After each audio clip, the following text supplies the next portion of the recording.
এই তোমরা আমাকে বলো তো দেশি মুরগির কেজি কত? 350 থেকে 400 টাকা না? এই নিয়ে একদল আমার সাথে তর্ক বিতর্ক শুরু করে দিয়েছে। তোমরা আমার প্রিয় ভিউয়ার্স অবশ্যই কিন্তু কমেন্ট করে ফার্স্টেই জানাও দেশি মুরগির কিলো কত করে রয়েছে তোমাদের যার যার এলাকায়। তো বাই দ্য ওয়ে এখন কিন্তু সকাল সকাল এমন একটা কড়াই আমি হাতে ধরে নিয়েছি, সেটার ভেতরে নাকি 4টে হাতি একসাথে রান্না করা যায়। জোকস অ্যাপার্ট, যাই হোক, এখন চিংড়ি মাছ রান্না করা হবে, তার জন্য চিংড়ি মাছগুলো ধুয়ে টুয়ে ওপরে নিয়ে যাওয়া হচ্ছে। আর এখন আমি কাঁধে তুলে নিয়েছি কলসির মতন করে এক গামলা ভর্তি চাল। ইয়েস, এই চাল দিয়েই আজকে রান্নাবান্না করা হবে।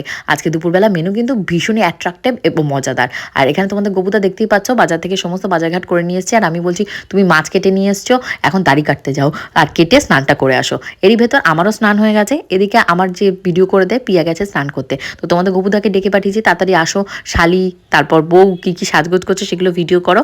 আজকে কিন্তু আমি এই ড্রেসটা পরবো। এই ড্রেসটা নিয়ে অনেকেই জিজ্ঞাসা করছো এই ড্রেসটা কোথা থেকে নিয়েছি। এই ড্রেসটা কিন্তু অফলাইন থেকে কেনা। আমার মামির একটা বুটিক রয়েছে, সেই বুটিক থেকে আমি 2-3 বছর আগে কিনেছিলাম। সুন্দর না কালারটা? অ্যাকচুয়ালি কী বলো তো, আমি এতটাই সুন্দর যে জিনিসই পরি সেটাই নাকি আমাকে সুন্দর লাগে। এটা আমি বলছি না, আমার সমস্ত প্রিয় ভিউয়ার্স এবং সাবস্ক্রাইবার আমাকে বলে থাকে। তো চলো এখন আর বেশি ঢং করবো না, এখন সাজগোজটা করতে হবে। এই যে এখন আমি একটু মেকআপ করতে বসে পড়েছি। তোমরা আবার বলবে এত গাদা গাদা মেকআপ বাড়ির পিকনিকে? একজন তো কমেন্ট করে আমায় বলছে তোমাকে যখনই দেখি পট সেজে থাকো। অ্যাকচুয়ালি কী বলো তো, যখনই তুমি আমার ভিডিওগুলো দেখো, একটু ভালো ভিডিও, সেখানে তো একটু সাজগোজ করে পরিপাটি থাকতেই হয়। আর আমি মনে করি সাজগোজ করে পরিপাটি থাকার ভেতর কোনো খারাপ জিনিস আমি দেখি না। কারণ নিজেকে যদি সুন্দর করে আমি সাজিয়ে না রাখতে পারি, আমি অন্য সংসার বা অন্যকে কি করে ভালোবাসবো?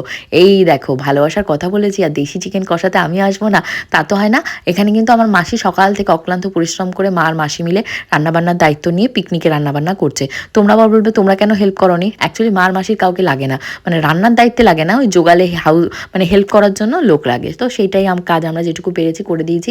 আর এখানটায় মাসি জল দিয়ে দিয়েছে। আর দেশি চিকেন এখানে কিন্তু কত কিলো ছিল বলো তো, আইডিয়া করো তো। ইয়েস, এখানে 12 কেজি দেশি চিকেন ছিল। আর চিকেনটা কিন্তু আমরা বাইরে থেকে কোনো কিনে আনিনি বা কেটে আনিনি। এটা আমাদের ছাদে বসেই ক্লিন করে একদম সামনের উপরেই ক্লিন করে আমাদেরকে দিয়েছে।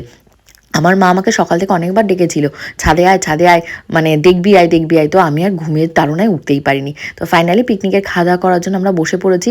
প্রচণ্ড খিদে পেয়ে গেছিলো। আর সকাল থেকে এত সুন্দর সুন্দর রান্নার ঘ্রাণ নাকে যাচ্ছিল, নিজেকে কি আর কন্ট্রোল করা যায়? তো যদিও সবার খাওয়া দাওয়ার পরেই আমরা বসেছিলাম। তো এখন আমার পাতে কী রয়েছে? কিছুই তো নেই দেখছি, সবই খেয়ে ফেলেছি। এই বলতে না বলতেই দেখো আমার পাতে 2টো চিংড়ি মাছ চলে এসছে। অ্যাকচুয়ালি আজকে মেনুতে এই গলদা চিংড়ি ছিল, তার সাথে দেশি চিকেন ছিল, আর মাছ ছিল, কাতলা মাছ ছিল, চাটনি, পাঁপড়, দেরাদুন রাইসের ভাত, মাছের মাথার ডাল, তারপর তোমাদের আমুদি মাছ ভাজা, বেগুন ভাজা, এই সমস্তই ছিল। তো কেমন লাগলো মেনুটা পিকনিকের অবশ্যই কমেন্ট করো।